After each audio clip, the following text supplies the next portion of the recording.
Do you think Donald Trump miscalculated or underestimated Iran's response? He did miscalculate. Everybody knew that this was a possibility, and they seem to not have been as well prepared for it as they might have been.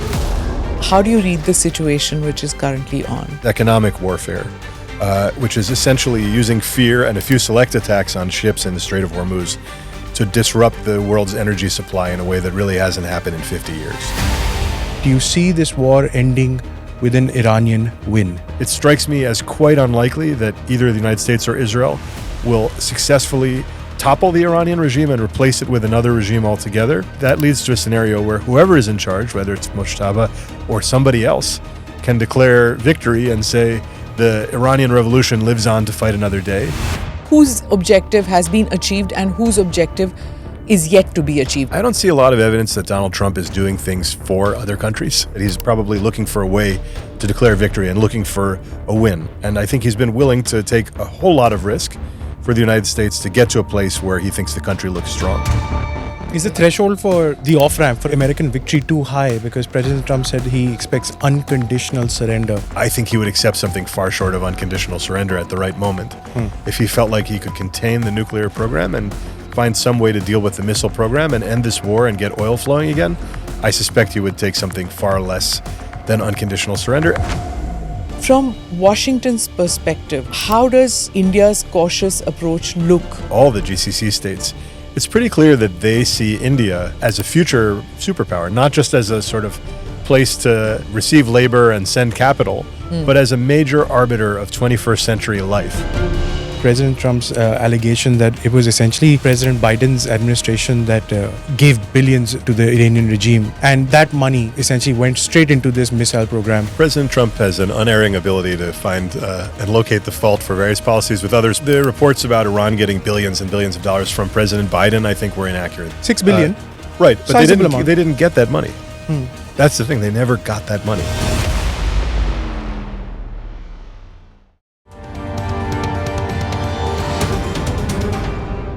Namaste, Jai Hind. You're watching or listening to another edition of the ANI podcast with Smita Prakash. My guest today is Daniel Benaim, who has served as the Deputy Assistant Secretary of State for Arabian Peninsula Affairs at the U.S. State Department. He previously advised President Joe Biden on Middle East policy and has worked at the White House and the U.S. Senate. He also wrote speeches for Secretary of State Hillary Clinton and other senior U.S. officials. He closely follows developments in West Asia and the U.S. foreign policy. I'm joined by my colleague, Ishan Prakash. Thank you. Thank you very much for being part of the podcast, Daniel. Great to have you here. Of course, I wish it had been under better circumstances, peace. But then with the West Asian situation being, so volatile, I wanted to know, you've overseen U.S. diplomacy with Saudi Arabia, UAE, Qatar, Oman, Kuwait. How do you read the situation which is currently on? Well, thank you so much, Smita. That's right. You can record over this. That's fine, yes. No, but thank you very much, Smita, for the question, and my greetings to all of your listeners. Look, I think that this war began, this round of this war began because the United States and Israel saw a chance to weaken Iran. And for the perspective of the United States, they didn't have as much of a fleshed out plan beyond that for what would happen. They thought they could weaken Iran at an acceptable cost. And then they thought that perhaps something good would happen after that. Perhaps they would find leadership that was more agreeable. Perhaps they would get Iran to capitulate. And perhaps the regime would be overthrown. I think these were more wishes than plans, let's say. Iran responded by pursuing three big vectors of pressure. They bombed 8-10 countries, including every country in the Gulf, including Oman, which was begging the United States to avoid this war. And Iran tried to create diplomatic pressure on the United States, mostly via the Gulf. It failed. Gulf countries have not applied that pressure. They've been alienated by the strikes. They tried to apply military pressure, and there we're in a kind of cat and mouse game over the nature of interceptor stocks. We've been degrading their missile and drone capabilities. And they've been using shorter-range missiles and cheaper drones and running out of supplies. So we're in a bit of a race against time, but we've been using expensive interceptors against cheap drones and missiles. And that is the kind of asymmetry we're up against.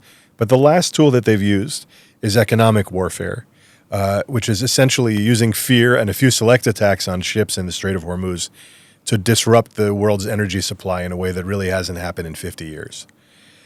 And that tool, I think, is going to be quite effective. All of these tools over time, what they're aiming to do is create pressure on the United States to change course and ultimately reign in Israel.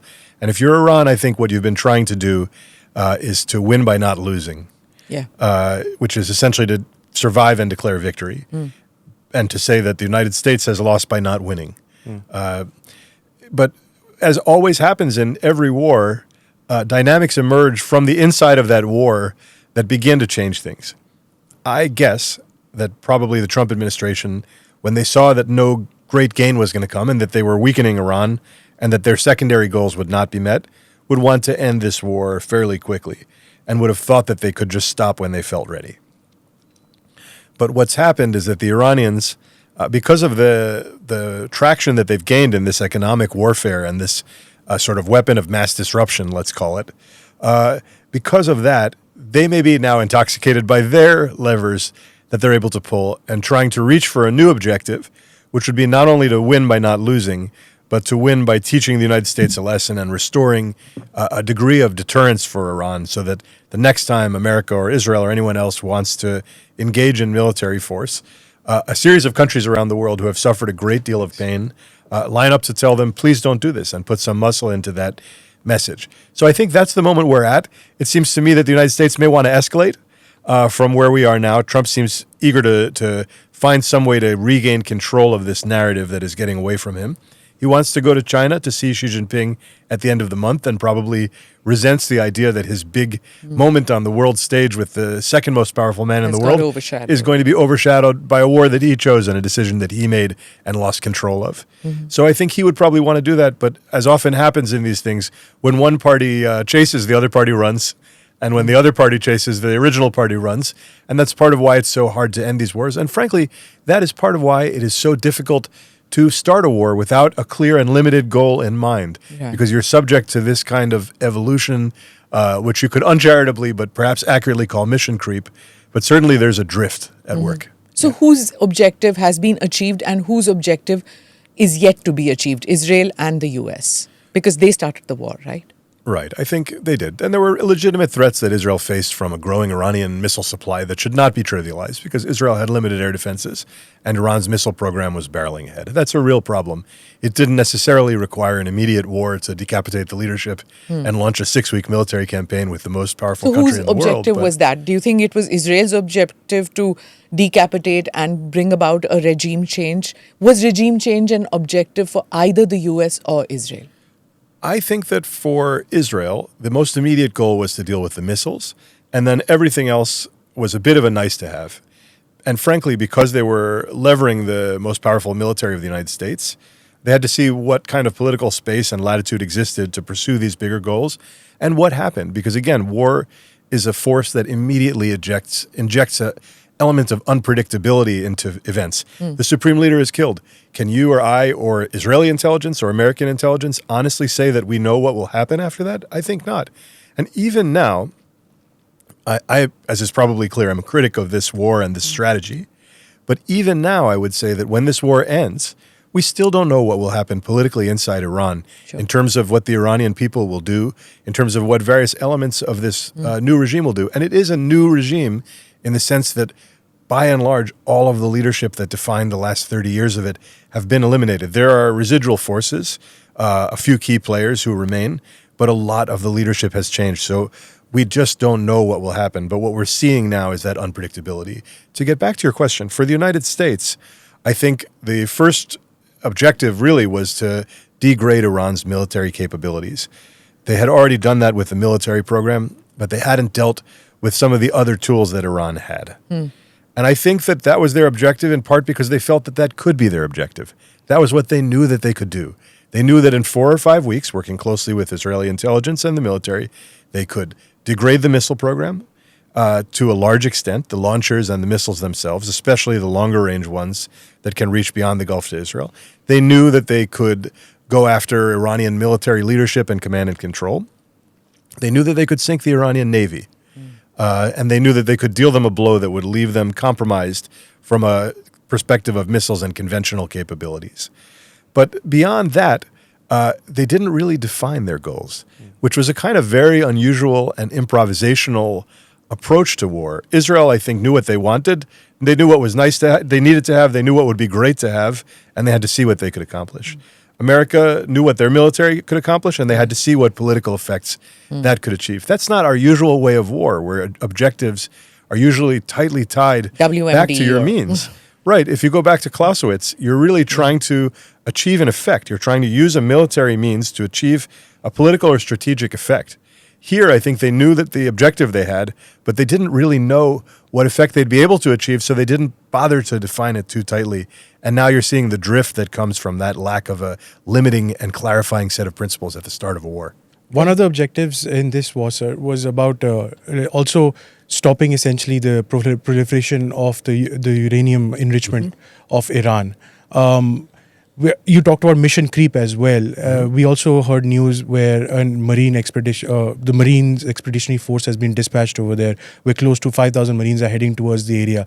Do you foresee any ground invasion by America to secure the uranium that's left with Iran? You know, there's a few military missions that are still possible here. And ordinarily, I would say that we probably wouldn't do them because they're so high risk. And because Donald Trump came in forswearing the idea of what he has called the dumb wars of his predecessors. So I would say no. But again, war creates emergent possibilities, emergent exigencies. And where he is now is that he's probably looking for a way to declare victory and looking for a win. And I think he's been willing to take a whole lot of risk for the United States to get to a place where he thinks the country looks strong. The two big military missions that are sort of outstanding out there, number one is to either take over or damage badly Kharg Island, which is the key energy refinery. Which happened probably on the weekend. Right, they started and they went after some targets, but they didn't really destroy the key energy infrastructure. And I don't think they want to, because I think they want Iran to have a long-term outlet for oil, which is something that the president thinks about a lot. The United States could theoretically occupy that, but I think it would be personally quite foolish because you'd leave a lot of Americans exposed. The other mission that responds to a very urgent and real need under these circumstances is to deal with highly enriched uranium, which seems to be at two sites in Iran, one of which is deep underground. American special forces have shown that they can do remarkable and complex things around the world. This is even more remarkable and even more complex than some of the kinds of things that they've been asked to do. And either they could spend a short time on the ground and disable the uranium and risk all kinds of environmental and radiological challenges, or send in a team of soldiers and scientists to capture an area inside Iran, subject again to military attack and everything else, and try to capture that and exfiltrate it and bring it back. I think the problem at the end of the day is that when you're pursuing all of these means short of regime change, what's left open is the possibility that Iran will reconstitute all of these things with nothing left to lose, and that you'll have a situation a lot like the 1990s and Saddam Hussein in Iraq, where you had a war and the powerful military showed that it could beat back this set of asymmetric forces, but that created a hardened regime opponent with much less to lose that was much more willing to lash out in more different ways, including pursuing or at least threatening to pursue toward the end a nuclear program. You know, when you talk about ground forces, I mean, everybody's talking about ground forces, and Iran is a large country, and the topography it's so complex. It's like Europe. It's so large. You've got mountains, you've got caves, and it's like you saw what happened with Afghanistan. Ground troops cannot get into that country and control it. It's extremely hard. That's why it was, since it was about 5,000 forces, the only speculation that one could think was that they would try and secure those two sort of just islands, Isfahan and Natanz, those two nuclear sites that are there, and maybe secure that nuclear material, because the nuclear question was one of the big objectives as well of the Trump administration when they launched this offensive, the second round of offensive over here. I want to talk about the more pressing topics right now, the breaking news, so to say, and then we can further zoom out, if you will. What do you make of President Trump reaching out to all of these countries to try and get an alliance going on for the Strait of Hormuz to try and open it up? I mean, on one day, he threatens these countries with a trade war. The second day, he's seeking assistance to open up the Straits of Hormuz. What do you think? Do you think these countries will play ball? I think countries are sort of figuring out how to manage their national interests vis-a-vis Trump and vis-a-vis their supply of energy. And that will create probably some heroic flexibility in dealing with both Donald Trump and Iran from some of these countries. They've also seen their own people attacked in the Gulf and their close partners attacked in the Gulf. So I think you may see countries that are willing to engage in a kind of military protection to get ships through the Gulf. Some of those same countries will probably be talking to Iran directly to make sure that Iran does not attack them as they remove their supply of oil from the India. Gulf. For all of which may actually help the United States alleviate political pressure by putting more oil out into a global market. So this is really sort of 3D chess. But to get to your underlying question, there's a reason historically that the United States in particular, has had a doctrine of seeking other countries' support, consultation, etc., before going to war. In the 1990s, when we had a very cumbersome set of arrangements in the Balkans, Wes Clark said the only thing worse than going to war with allies is going to war without them. And this war was not handled like that. No, there was the United States and Israel, and it was kind of, thanks everybody else. We'll handle it from here. And, if you want to benefit from what we achieve, great. The arrogance of that, I think, was shown in what happened. Yeah. And the unpredictability of war itself, as I keep returning to. So I think, there's a kind of bit of a about face from the president, who's made a few about faces in his time, from trash talking to now asking for help while also continuing to deliver threats about the future of NATO and other things. I think he believes that America's coercive power is sort of more fundamental to his use of power than his convening power, inherent kind of attractive and convening power. But he kind of feels like he can use both together without really, without seeing an underlying contradiction. But I think a lot of other countries do see that contradiction, but then at the end of the day, they'll come back to their national interests, which in many cases lie with America. Yeah, so the national interests, and then not agreeing to come to the aid of the ships, the navies in the Strait. Is it reshaping alliances, or is it going to reshape alliances in the West Asian region? It's so early to say. I've been thinking about this from a Gulf perspective, because you really, in this war, you have this post-1979 revolutionary resistance ideology of the Iranians. You have a post-October 7th national security doctrine of Israel that has taken the old ways of deterrence, overwhelming force for deterrence, and replaced it with a kind of doctrine of preemption that says that where there's a capability overseas that threatens us, we can't afford to let it linger and expect that we'll deter it. We have to go after it. That, I think, comes straight from the national trauma that they experienced that morning of October 7th and onward. And but it creates a real problem for a third kind of regional pole, which is the Gulf, which has a pre-2030 mentality, which relies on calm, on détente, on de-escalation, on globalization, on ties to places like India, which all the Gulf countries are hungry to build and working to build, to create something better. That approach is fundamentally challenged by this moment. True. They looked for America to provide security, and America is defending alongside them, and it has armed them and has trained them to shoot these Iranian missiles and drones out of the sky at an unbelievable rate. But it's also American troops being there that is part of what exposed them to Iran. Yes. And so that paradox is not lost on any Arab leader that has spent this time. Did they expect it? Do you think that they gamed that at all? Yes. I think that they all have been working closely with the United States. They're all, if you really push them in their heart of hearts, know that Iran is a dangerous adversary who they're trying to manage.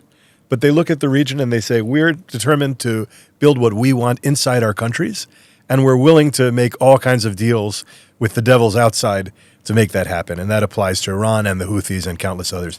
That's what they've done. They've had a détente with Iran that has been remarkably durable. Israel and Iran shot missiles back and forth. America bombed Iran last year. Yeah, the and 12-day war. Exactly. And the Gulf stayed out of it until the last hour of the war, when a single set of Iranian missiles were lobbed at an American military base, defined, limited, in many ways telegraphed. And while I think they would have killed if they could, it was very limited, and then it was over. And it was over because the Qataris helped mediate between Washington and Tehran. That moment was blown up in the opening hours of this war. So they lost that sense that their détente with Iran would buy them peace. Even the countries that had been the closest in different ways. UAE? UAE had been a financial conduit in Yeah. some ways. And many Iranians had gone and lived there. They bit the hand that had fed them. Yeah. Qatar, which shares a gas field and has been the most conciliatory international presence and mediator and facilitator for Iran in some ways alongside the United States, they too have been heavily bombed. And even Oman, which doesn't have that kind of deep American military presence, was bombed. It was declared a mistake, and then they were bombed again in their other major port and bombed in their oil refinery. Yeah. So what the Gulf states have seen is that actually détente does not get deterrence, which they wanted. They can look to other powers and they can go to Russia, but Russia is busy. They can go to China, but China is not interested. They can go to Europe, but Europe can't replace the United States.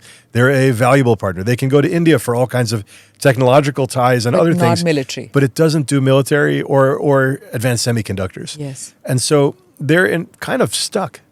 And I think they're going to have to think very carefully about exactly how they revive their how they recast their U.S. relationship, which I think will be largely intact, but subject to questions about how it should evolve, and also Probably what just kind take of your détente they bases want. away. I see that happening first. Well, it's take an your interesting bases question. away.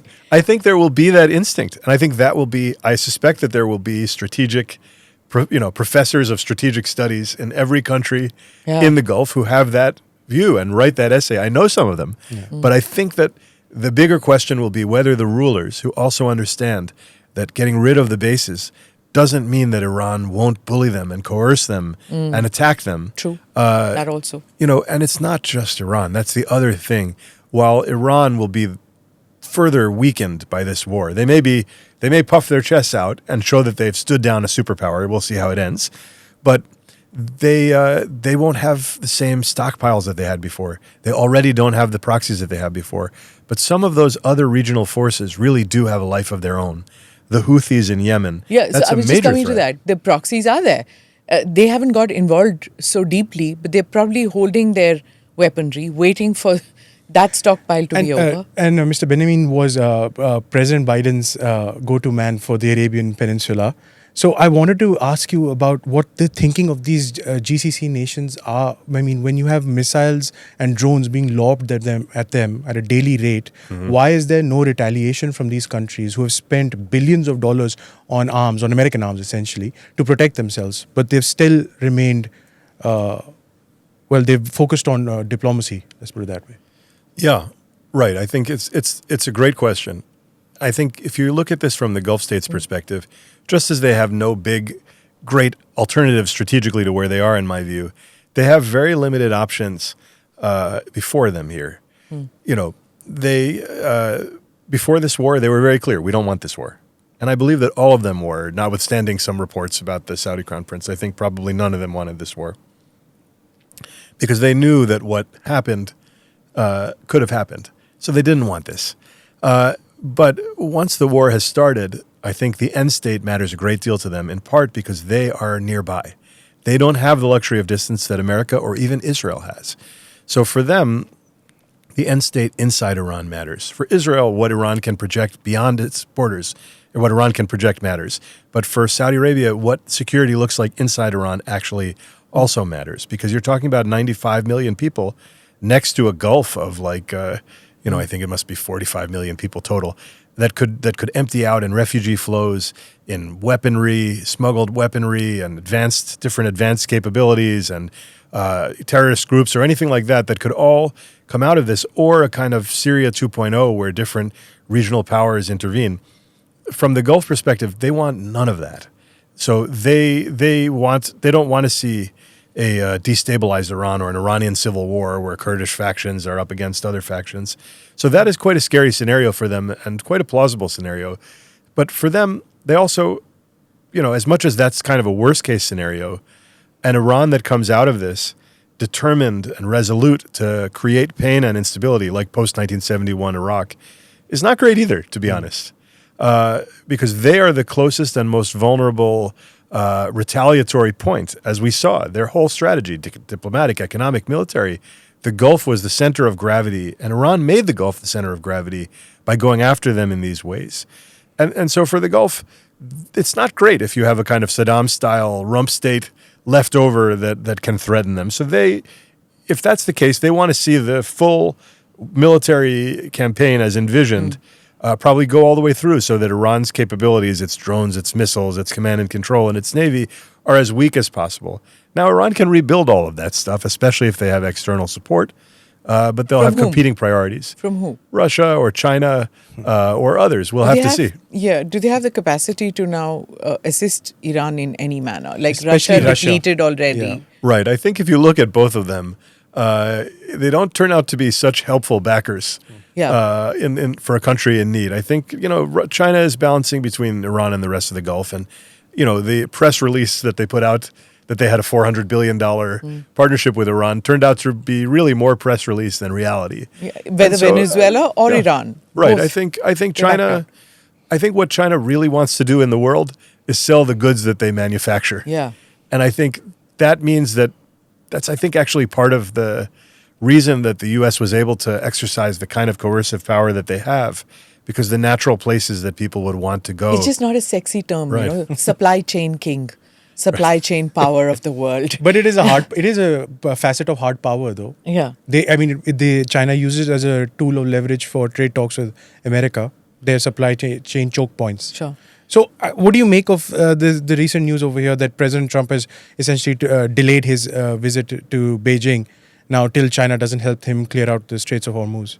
I think I saw that today. Yeah. I mean, I think, first of all, I'll believe it when I see it. I think he wants to go to China. He wants to have this meeting. He wants to cut a big trade deal, which they've been working on for months and months. And that's a big moment for him on the world stage. And I think he probably is resentful of the idea of it being taken away or distracted by what's happening in Iran. I think if he could end the war and go to China, I'm sure he probably would. And I think he may try to. Let's see if he really reschedules with Xi Jinping over this. So far, the United States exercised a great deal of aggressive economic policy against China. And China, really uniquely in the world, kind of was able to push back and marshal countervailing pressure through rare earth minerals that led to a kind of standstill, that led to the kind of economic agreements that I think Trump wants to go and sign. So I suspect that this is an important trip, and it'll land soon, notwithstanding whatever showmanship is happening at the moment. Do you think Donald Trump miscalculated or underestimated Iran's response? And if there was a miscalculation and underestimation, was he led down that path by Bibi? Yeah.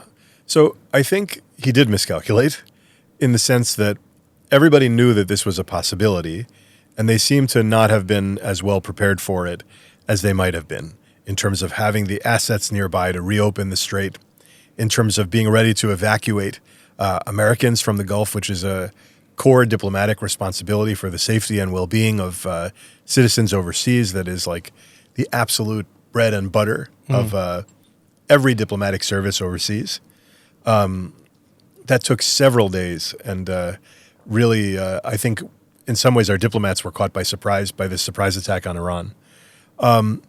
And I think that we were caught by surprise by the fact that Iran's opening move out of the gate was to broaden the conflict in all of these ways. It took them a few days to really zero in on the energy weapon, but they went straight for the Gulf. Yeah. So they really had a strategy to broaden the conflict that seems to have caught us unawares. As far as whether that came from Netanyahu, I read this a little bit differently. I think that for the United States, I don't see a lot of evidence that Donald Trump is doing things for other countries. Evidence that I see is that he's doing what he thinks is good for the United States. And he defines the United States heavily in terms of his own movement and his own standing and his own strength as the embodiment of the country. I think he did this not because of Bibi, although Bibi may have provided some compelling arguments for Israel's desire to do it. He did it because he could, and because he thought he could do it at an acceptable cost. Now, Israel maybe was going to do it anyway, you could say. Yes, fine. But Donald Trump is much more popular in Israel than Benjamin Netanyahu, and Benjamin Netanyahu faces an election in 2026. Prime Minister Trump has levers to pull when he wants to pull them. So while one of the 12 explanations offered by the United States for this war was that Israel was going to do it anyway, I don't take that as seriously as the fact that we did it because Trump felt that he could, and he felt that he could do it at a reasonable cost. He has, I have to say, I give him credit for having a very good nose for the weakness of others and trying to understand how far he can push those limits. I think that, in my view, that underrates the long-term and medium-term erosion and damage that kind of approach does to the brand of American leadership that I and many others have supported for as long as I've been alive and since World War II. But I think that he has a certain genius for that kind of bullying and knowing where and when to push and how hard. I think that instinct really failed him in this case in understanding Iran's psychology and the fact that when pushed to a wall, they wouldn't capitulate and they wouldn't knuckle under in the way that they found Adelcy Rodriguez. You know, the first supreme leader of Iran, Ayatollah Khomeini, has a quote that says something like, "I didn't do this revolution to change the price of watermelons." When you're talking about other countries that have a sense of national pride, and in many cases a civilizational sense of identity that runs not in a generation or two, but in centuries and millennia, it can be very hard to understand that those people also have their own politics before their own people, and they have their own national pride, and they may find that there is something worse than dying if you're the supreme leader of Iran, which would be to be captured and to end up in a prison in New York as the commander of your faith and the head of your country. And if you're 86 years old, you may rather die in your office. Yeah. And I think the sort of genius transactionalist element here failed President Trump in the face of a kind of different kind of ideology and motivation. Plus, you have to understand that there's an intoxication that comes with the power of the U.S. presidency or really any of these jobs. And I think President Trump could reasonably say that the prognosticators of doom have been telling him since he first arrived, since before he arrived, all the things that would go wrong. His first term would lead to World War III. He would move the U.S. Embassy in Israel from Tel Aviv to Jerusalem, and that would start an intifada and a major problem. And P.S., it didn't.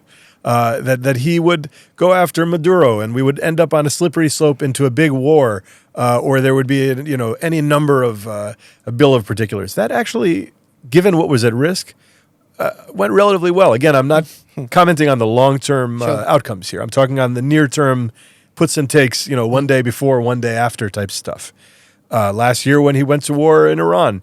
Can you really just do one day of strikes? Are you going to end up with the kind of ugly surprise in warfare that I've been talking about? No, he did a day, and they managed to get in and out of the war in a day. Yeah. And that was because he had a very limited goal and a real discipline in getting out. And so I think it's possible that President Trump, and again, I say this as an outsider, sitting on an armchair, engaging in psychology. No, but he just, you worked with President Biden, you worked with Secretary of State Hillary Clinton, who was a presidential hopeful too. Given the circumstances, how would they have reacted? What would they have done? It's so hard to project from one of these situations to another. I think that for President Trump, he may have gotten to a point where he looked at this and said, everyone tells me that everything is going to go wrong, but I have a pretty good instinct for this kind of thing, and maybe the reason it hasn't gone wrong is me. And if I have a good instinct and a good feeling about this one, I'm going to give it a try. That is antithetical to the way that Americans have waged war, including the way that Secretary Clinton or Vice President Biden or any of these people really thought about the use of force. President Hillary Clinton was in many ways is an advocate of a very muscular American foreign policy, and a strong sense of deterrence and a sort of assertive presence on the world stage, morally, but also strategically and militarily. But a war, I think a lot of Americans who were part of the American political system in 2003 saw that there were limits to American wars of choice, especially in the Middle East, but a kind of open-ended war of choice with an indeterminate end, with an indeterminate goal. I don't think she would have bought it.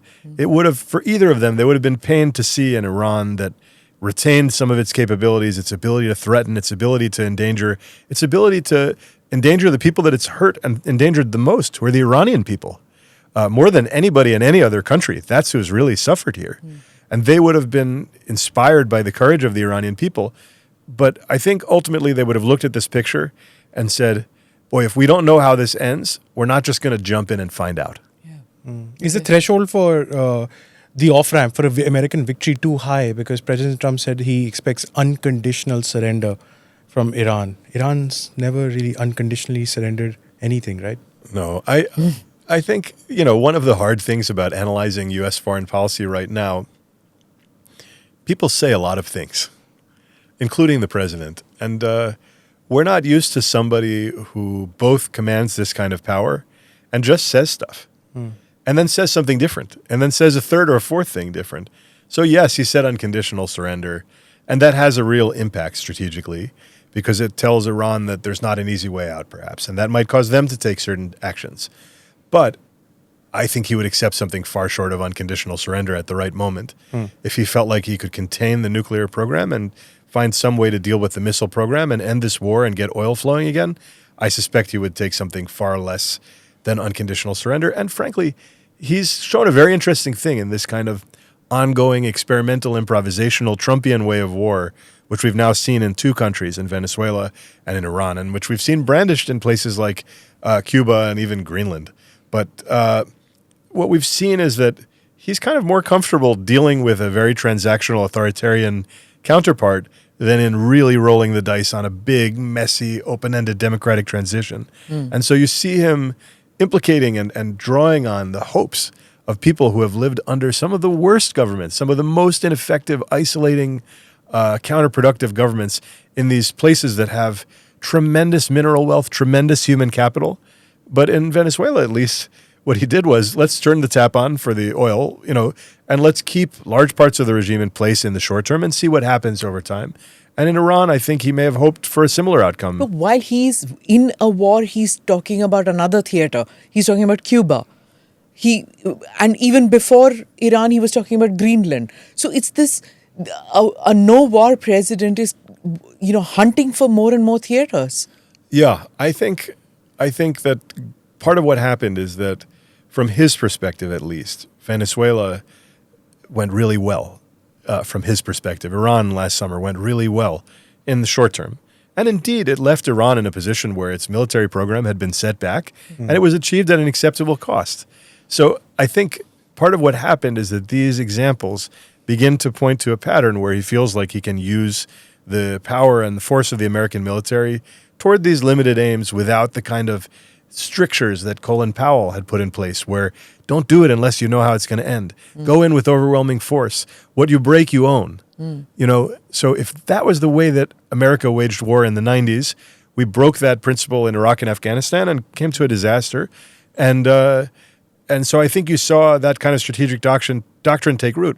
Trump is trying to create on the fly, impulsively, instinctively, his own different doctrine here. And I think that what happens in Iran may be very instructive in terms of what he feels he can do in other places, because it shows that the enemy has a vote here and that he needs to calculate a little bit more carefully about where and how these wars go on. Now, there are other questions here I want to be very clear about: international law, about U.S. domestic law, and about the wisdom over time of going from a country that provided a kind of international order to a country that is indispensable but unpredictable to the rest of the world.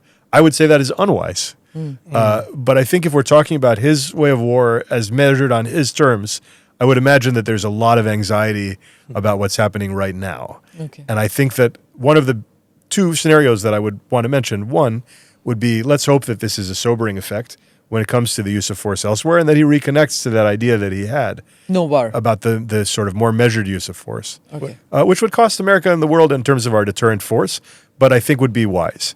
The second piece is that none of us know what's going to happen in Iran after this war. And I really do think that while many of the arguments for this war fell away, the idea that all of these good things might happen, in my mind, fell away pretty fast. The idea that this would be very limited and containable at the outset fell away pretty fast when he didn't declare victory that first week, which he could have, by the way. All those things fell away. But what's left is the idea that the Iranian regime is still weak.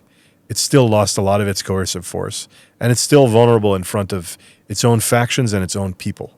And while the factions of the regime are the ones with the guns and the ones with the most to lose, as even the president pointed out, we still don't know how that story will unfold for 93 million Iranians, probably 80% of whom oppose this regime. Well, sir, if Iran were to come out of this with Mujtaba Khomeini still in charge, large part of their armed forces still in charge, no American invasion, yet America may call it a win, but it would appear to be an Iranian win because they've survived a combined Israeli and American onslaught. So if you are a sheikh sitting in the GCC, you suffer from severe anxiety then, because you have a wounded Iran sitting there claiming a win. What happens to the geopolitical arithmetic in the region then? You know, it's a good question. And I think it's one of the problems with this war. And it's, one of the problems with small wars in general between big countries and smaller countries is that they win by not losing and you lose by not winning. Sure. That's the whole thing. So one way to get around that is to have a limited war. The other way to get around it is to just declare to everybody that you've won, let them declare that they've won, and find a face-saving way to move on. But that face-saving way gets harder and harder the longer you go and the murkier your goals are at the outset. And that's how you end up with concerns about what these 5 million Marines will do to create that off-ramp through additional... 5,000. Right, 5,000. Yeah. Yeah, so that is the worry for sure. But if you're a sheikh in the Gulf, I think you didn't want this war. You weren't consulted at the outset, but you also know that America was there for you before and during, helping you to defend yourself. And while you wish that they had made different choices about going to war, you can see that they are a partner who shows up. And they're the only country that's really strong enough to weaken Iran. And that even if by some miracle the Iranian government were to fall and what replaced them were not threatening to the Gulf, because they could easily have a nationalist Iranian from the Revolutionary Guard who deals with President Trump and continues to threaten the Gulf in some way. There's any number of scenarios that they would worry about. You still have the Houthis. You still have a giant missile arsenal right nearby. You still have Iraqi militias. So I think they're not ready for a post-American Middle East as much as they are seeing a kind of farewell to the idea that America... I think it's painful for them to I should say, let me rephrase that. I think it's painful for them to think that America would have engaged in this war against their advice. Oh. And it's painful to them that their interest, despite the trillions of dollars that they pledged to invest, would be secondary at the end of the day to President Trump's decision to take this gamble and to go alongside the sort of Israel strategic vision of a more preemptive doctrine rather than a sort of de-escalatory money-making one that I think that they had hoped that they had sold President Trump on. Because remember, he went on his first big overseas trip last year. In May, he went to the Gulf. Yeah. And he said, look at what you're building. It's incredible. We're going to sell you microchips. We're going to bring all of our companies. We're going to bring... funny globe that he was holding. Oh, yes. That was 2017. He got a 747. He got a plane as well. He got a plane. Out of it. But you see, for decades, the hardliners in these Gulf countries, they had been more or less silenced, right? And accepted American military hegemony in this area. But after this attack which has happened, this fight between Iran and Israel and the U.S. on the other hand, it's strengthened the views of the hardliners to say no to America. We need to have our own strength. Let's go back to the drawing board, redo our relationship with the West. It's going to result in some kind of a disruption from the known patterns that we have been seeing in the West Asia. I think what ma'am just said, I want to also, if you can comment on the added dimension of, this Saudi-Pakistan military cooperation also that happened. Yeah, I mean, I think that there will be voices in each of these countries that make exactly the argument that you are making. There already are. You can read them in countless think tanks like mine, counterparts across the Gulf. And they will raise legitimate concerns about what the United States has done and the choices that Donald Trump made. And I think those are all out there, and you can see them. And they're speaking to the genuine frustration that is felt. Yeah. The question will be is whether the rulers come to the same conclusion at the end of the day. I think in each of these countries, there are people who would like to move past the United States for one reason or another. But both economically, in terms of an AI vision, in terms of corporations, in terms of investment, in terms of human capital, the DNA sort of runs heavily through the U.S. private sector. Sure. And then the DNA militarily is a U.S. military DNA. Now, you can move past that. You can multipolarize if you want, but you lose that at your own risk. And I think that when push comes to shove, there may well be differences with America and with Tehran. Maybe they make different choices about what they want deployed in their territory, or the U.S. makes different choices about its force posture to put more things overseas, in ships. But at the end of the day, there's a security partnership here that I think may evolve, but will hold. I think that several Gulf states have their own worries that Iran will try to stir up instability inside their countries, and they have U.S. intelligence partnerships that are part of their effort to solve that. I do think that Gulf states, especially as Iran gets weaker over the last 2 years, are increasingly worried about Israeli hegemony in the Middle East. They're worried that without an Iranian counterweight, an Israel that is not only capable as it's always been, but willing to go use force in more places more of the time with less compunction about it than it's ever been.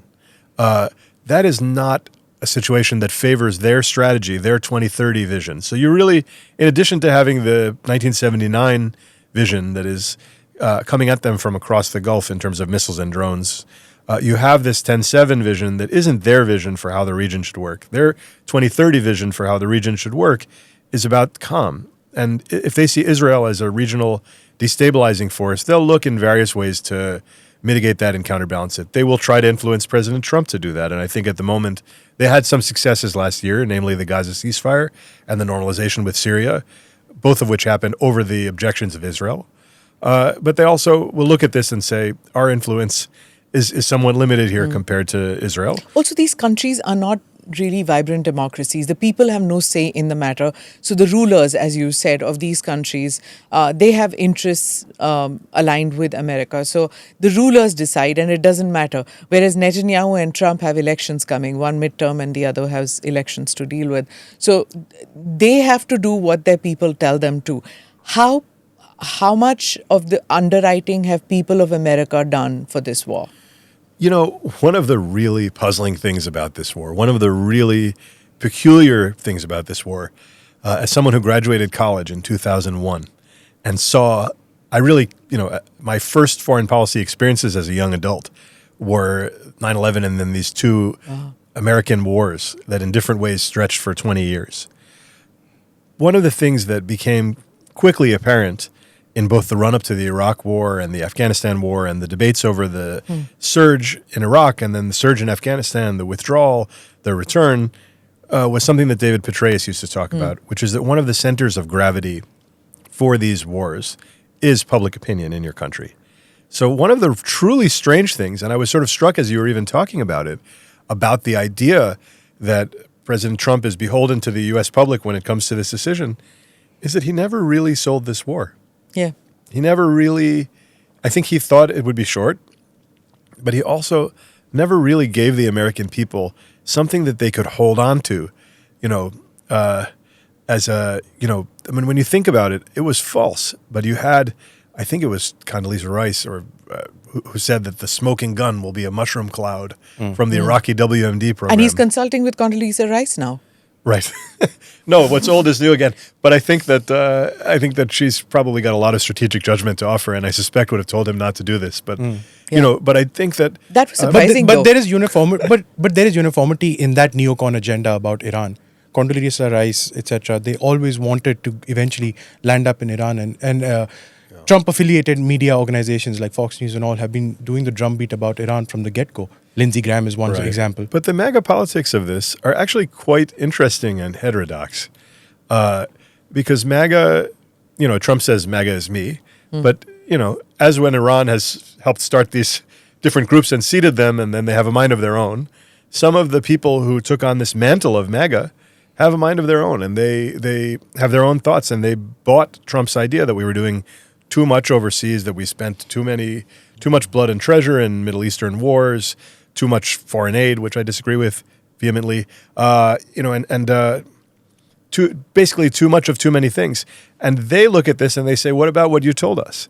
So there are actually plenty of Republicans who don't like this at all. You're talking about Tucker Carlson's. Tucker Carlson, and that's sort of one wing with its own particular jaundiced views. Yeah. But there are others who are more realpolitik and don't like this, or just are populist isolationists and don't like it, period. So I think actually, while the rank and file are maybe 80% supportive, that might change over time.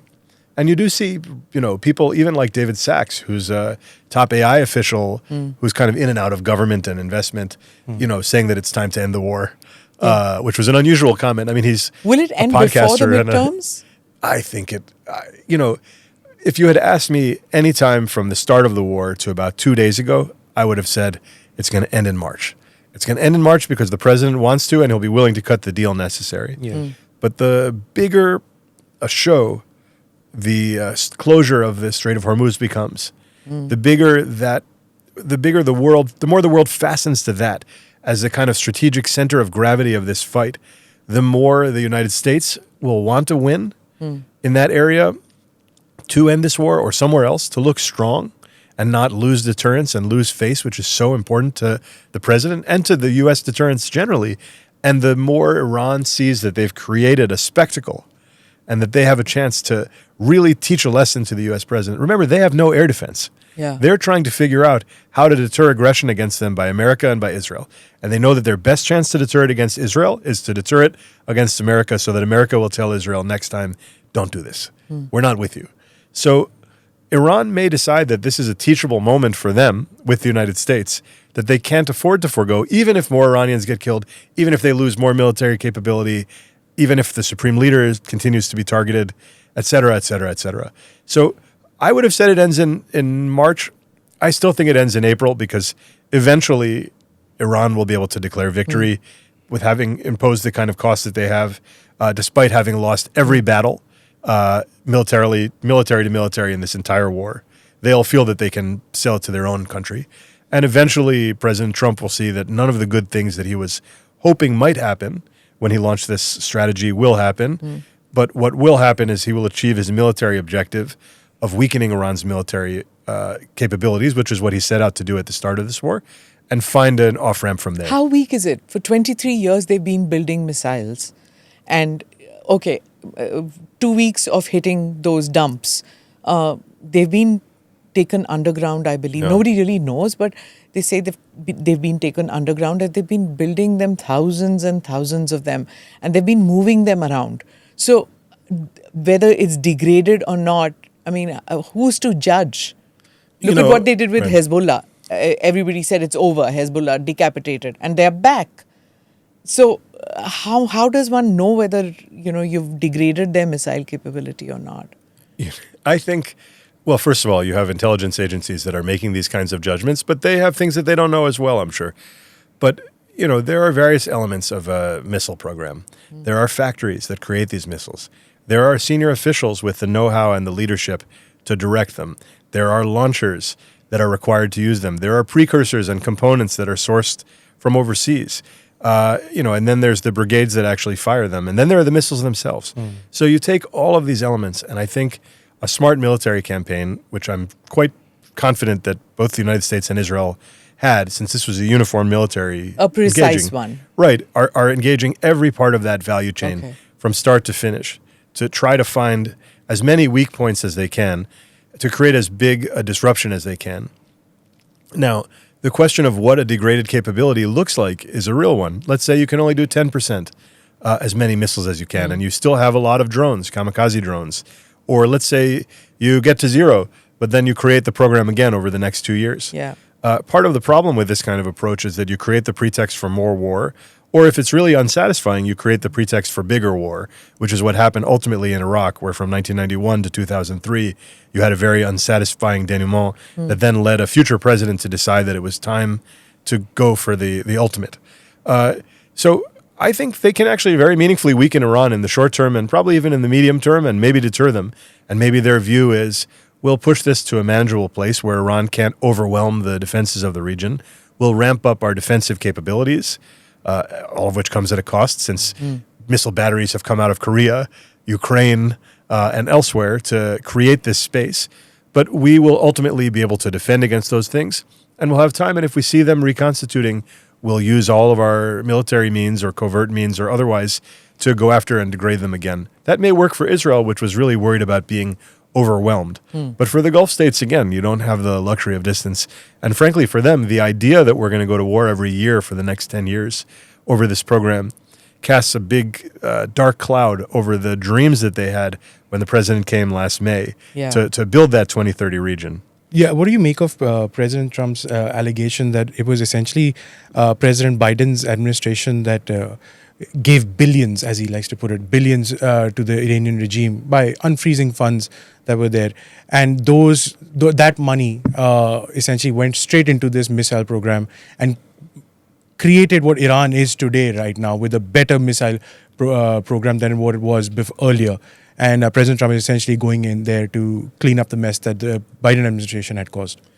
Yeah, I mean, I think President Trump has an unerring ability to find and locate the fault for various policies with others. But I think that, when President Biden left office, Iran was at its weakest point that it had been in strategically in 47 years. The reports about Iran getting billions and billions of dollars from President Biden, I think, were inaccurate. They had some money that was held in escrow by Qatar and South Korea. $6 billion. Right, but they Sizable didn't get that money. That's the thing. They never got that money. So it's kind of a conflation of a whole bunch of things that are not accurate. Now, it's true that Iran continued to enrich, and there's blame to go around for the fact that you had a nuclear deal in place and that President Trump left it without a plan to create something better, and that then President Biden arrived and didn't re-enter a nuclear arrangement that would constrain Iran's nuclear program. They focused instead on the post-October 7th Middle East. They focused instead on building these other relationships, and it was a problem that was left there with Iran having advanced uranium for the next president to have to solve. That was a real issue. It was a weakened Iran. There was significant leverage, but Iran had a stockpile of highly enriched uranium that they'd have to solve. But that wasn't the critique that President Trump was making. His was kind of a tabloid collage of different partial truths. But I think actually there is an Iranian threat. There are these capabilities, and the nuclear program is a real issue. But the possibility existed. One of the reasons that President Biden couldn't solve it was because the Iranians were afraid that if President Trump came back to power, he would rip it up, and they didn't want to make concessions to allow that. President Trump, because he had destroyed the first deal, ironically, had a chance to consolidate Republican support alongside probably reluctant Democratic support for a new nuclear arrangement with Iran. And even after bombing Iran last June, he may have had that possibility before this war again. But it gets back to that idea about starting the revolution over the price of watermelons. They were not going to capitulate and surrender and be humiliated in the eyes of their people to deal with this program. They were going to find something that gave them a way to declare a win and gave the world a way to make sure that whatever remained of their nuclear program would be transparently administered, probably visible from space, and managed and contained. Yeah. But see, the JCPOA essentially said that under 4% uranium was the agreement, got ripped up, you said. But tell me what goes in the mind of a U.S. president when President Biden is seeing Iran going up in the enrichment ladder to almost 60%. And a lot of quantity of that 60%. At what point would you intervene and insist Iran to stop their nuclear enrichment, or just stop it, or open it up to IAEA inspectors and to put the brakes on it? I mean, that's some of the credible, the allegations from the Trump administration, those are the only credible points that we could think of, honestly. Yeah, I think this was an unsolved issue at the end of the Biden administration. There were a lot of other issues, and Iran was weakened in a variety of ways, and they were very focused on working with Israel, but they didn't manage to create a successful major agreement. They had minor agreements, and the minor agreements slowed the path and made sure that some additional fire breaks remained and were not broken. Now, when you talk about building a weapon, you talk about both the weaponization part of the program and the delivery, which is subject to controversy, but didn't seem to be happening in a serious way, as best I could tell from where I sat. And then on the other hand, you talk about enrichment of uranium. And there, too, they weren't at weapons grade, despite the fact that they had taken some troubling steps. And that, let's be honest, nobody needs 60% enriched uranium for anything. 20% even is the maximum you need in small amounts for a hospital isotope. So this is for weapons. So what they were doing was threatening in some ways, but it wasn't the same as a program to weaponize, detonate, deliver a nuclear weapon overseas, which is what we traditionally talk about as weaponization. So there were steps there, but frankly, that was a troubling part of the situation. And I think, had there been an additional time horizon to deal with this program by a Biden or a Harris or anybody else over the following years, I suspect you'd have seen them return to these questions. And just as Trump did, incidentally, because at the end of the day, short of regime change or this kind of costly, unpredictable mow the lawn strategy that we're now in with our second war in 2 years with Iran, which we were told that getting out of the nuclear program, nuclear agreement wouldn't lead to war, and we've had 2 wars in the last 2 years with Iran. But I think short of that, you're left with diplomacy. And I think Donald Trump, there's still a deal maker in him that still wants to find some way to reach that agreement. Let me come to the India perspective now. India's had close strategic ties with Israel as well as other countries in the Middle East. From Washington's perspective, how does India's cautious approach look right now? Is there appreciation for India's strategic prudence, or the strategic ambiguity is something which Washington doesn't want to understand at all? Yeah, it's an interesting question. I won't speak for all of Washington, but I mean, I see, when you think about how India came out after the Iraq War as a sort of basic, making a basic argument against on the grounds of kind of long-standing principles, I see India taking a very different geostrategic role here. And I think that India's relatively understated approach in response to this war is a statement of its own, that they have a close strategic relationship with Israel. They have very important relationships across the Gulf on both sides of the water, with the Gulf countries especially, but they have a reasonable relationship with Iran. You get gas from Qatar, and I understand that the disruptions affect everything from tuk-tuk driving to, petrochemical and advanced manufacturing to even cremation practices that go to really elemental aspects of the life cycle. So I think don't listen to too much of the podcast about cremation cycles. There aren't many crematoria in India which use gas. It's just in a few cities, and that is also not the preferred way of cremation. But then anything to do with cremation, Western media pounces on that story. But anyway, that's aside. This is our trauma from the COVID coverage that Western media did with the mass crematoriums and mass stuff that was going that's on. actually extremely useful to know. I did, this goes to show that you shouldn't believe everything you read, because I did read this in the foreign press, and so it is quite useful to know. But I think when it gets back to the question of India and India's strategic position, I think like many countries in many places, you're trying to play it smart. You need energy supplies. We do. You have very important strategic relationships everywhere. And we have development goals which we have to arrive at. None of the wars we have ever seen are ethical or moral. So siding with an ethically or morally right side doesn't matter. Right now we have goals to achieve, to reach. We are a middling economy, or we're not even a middling economy as yet.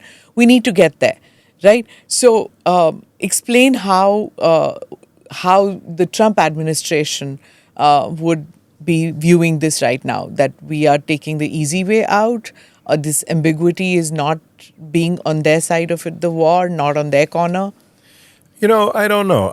There's probably limits to exactly how far I can go in projecting myself into the minds of some of the characters who are the architects of this war.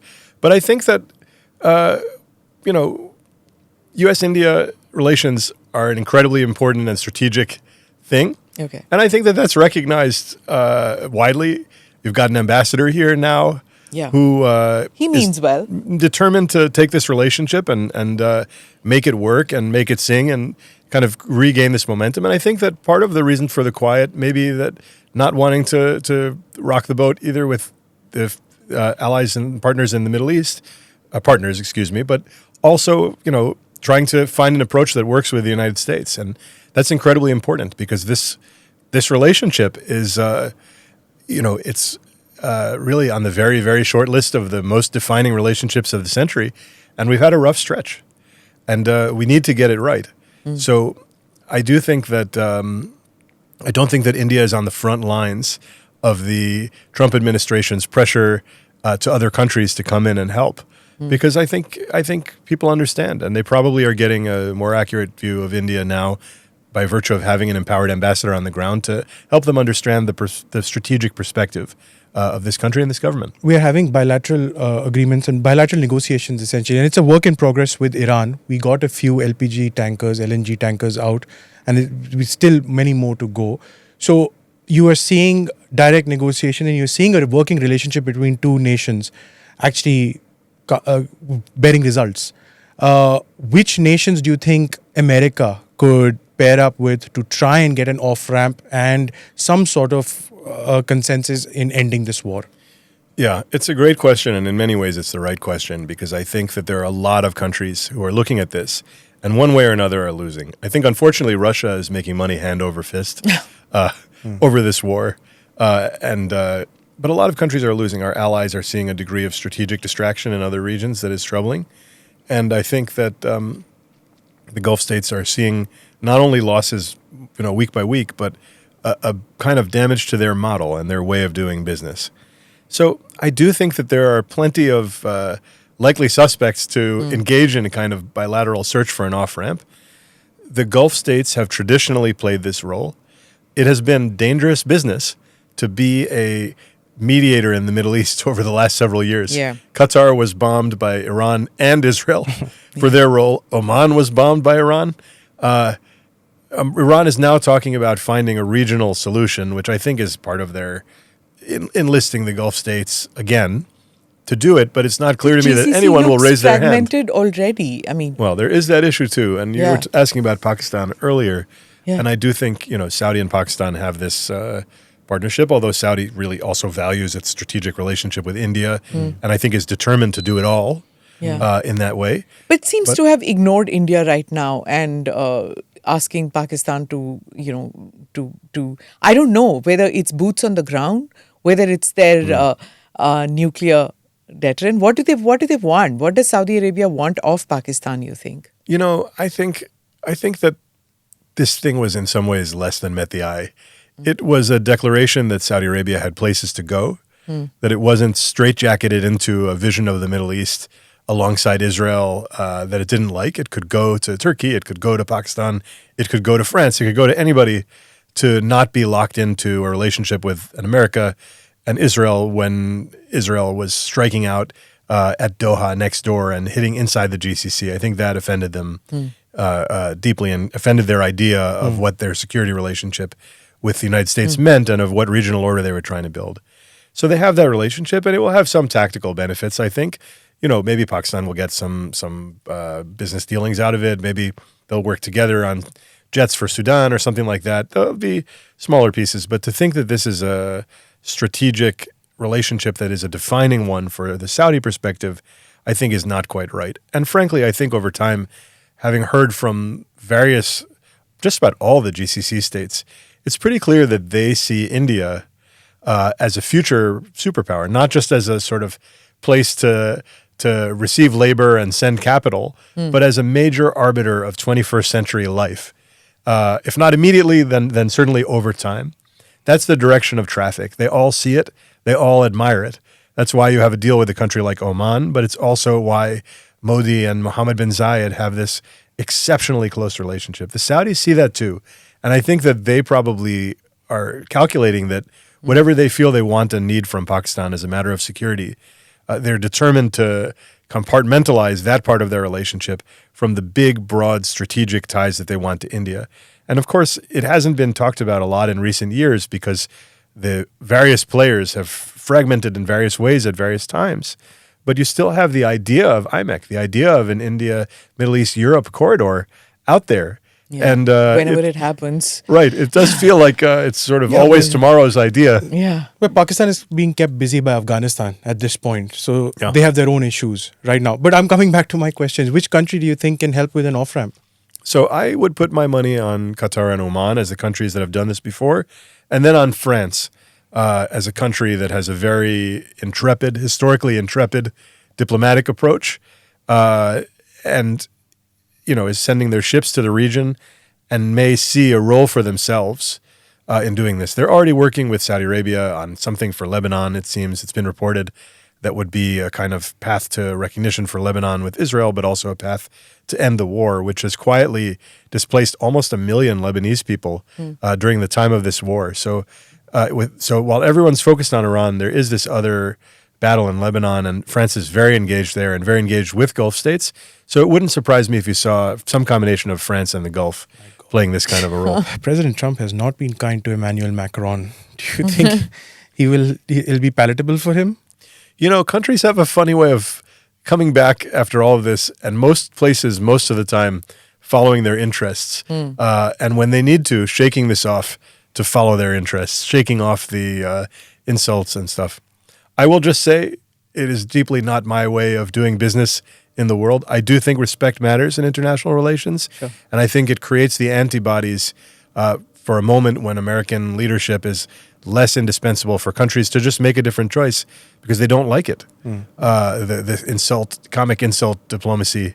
But I think that Emmanuel Macron is a grown-up and will make a grown-up decision to help the national interests of France, which mostly lie in working with the United States and trying to make peace in the Middle East. You've given excellent context and everything, but now I want you to speculate and just give me a conclusion over here.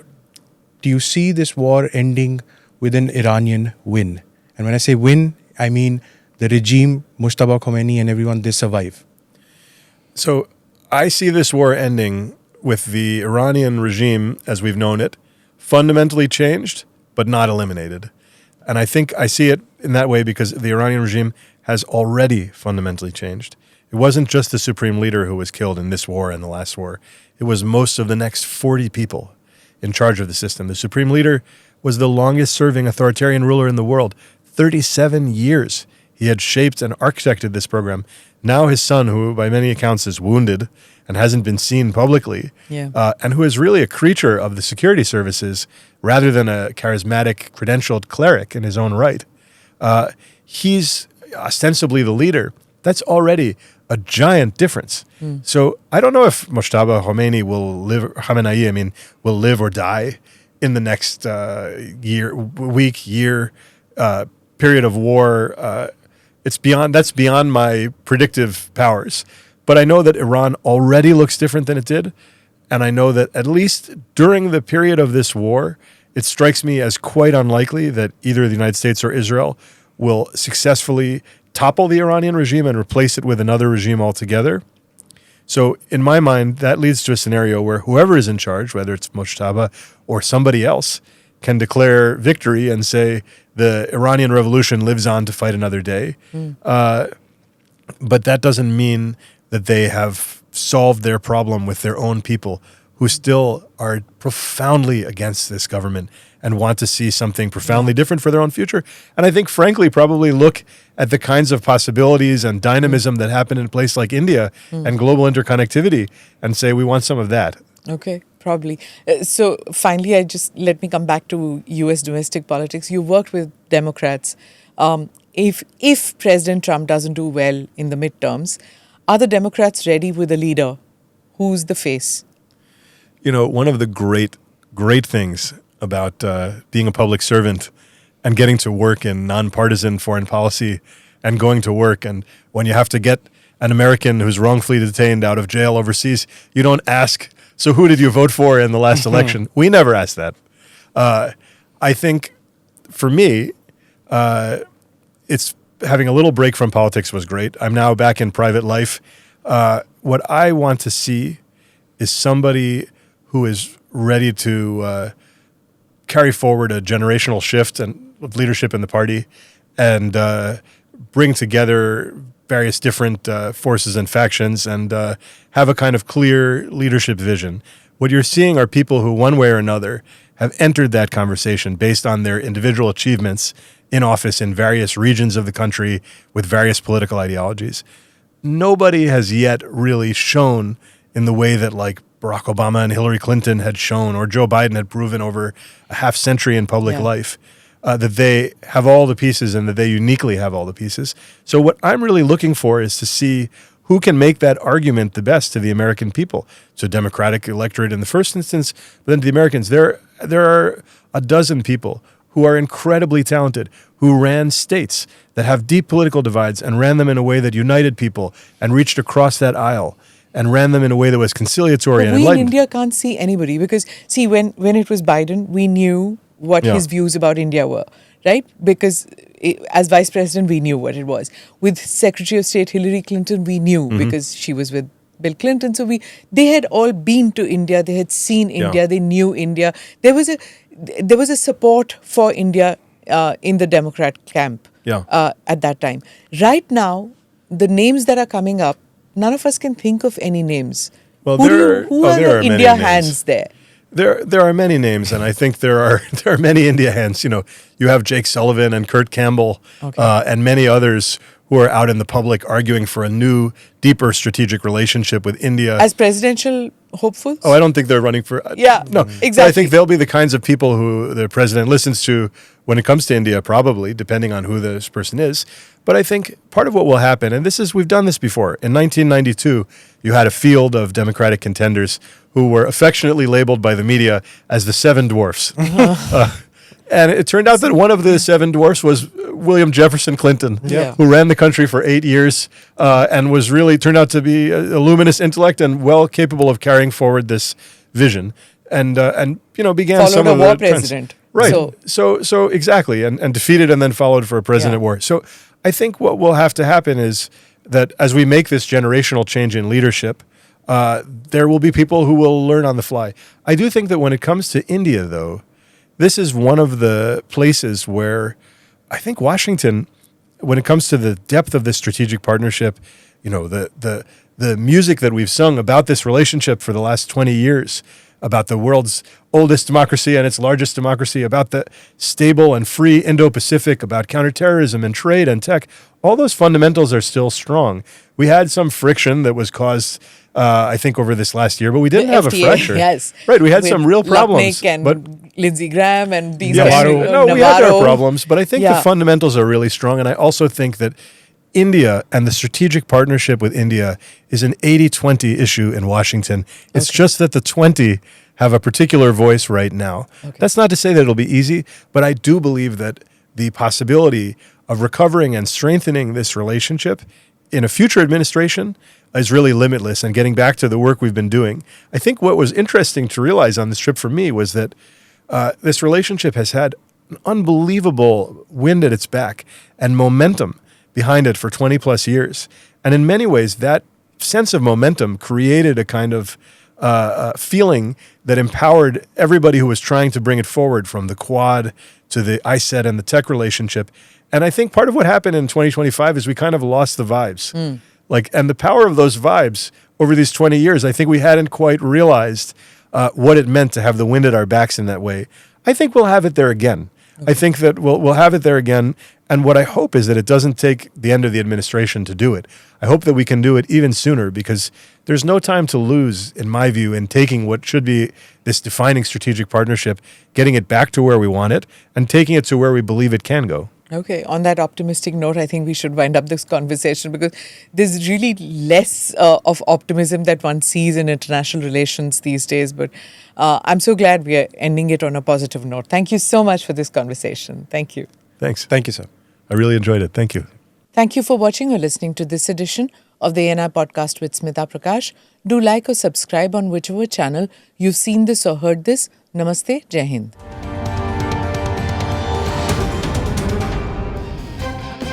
Click here to watch the previous episodes.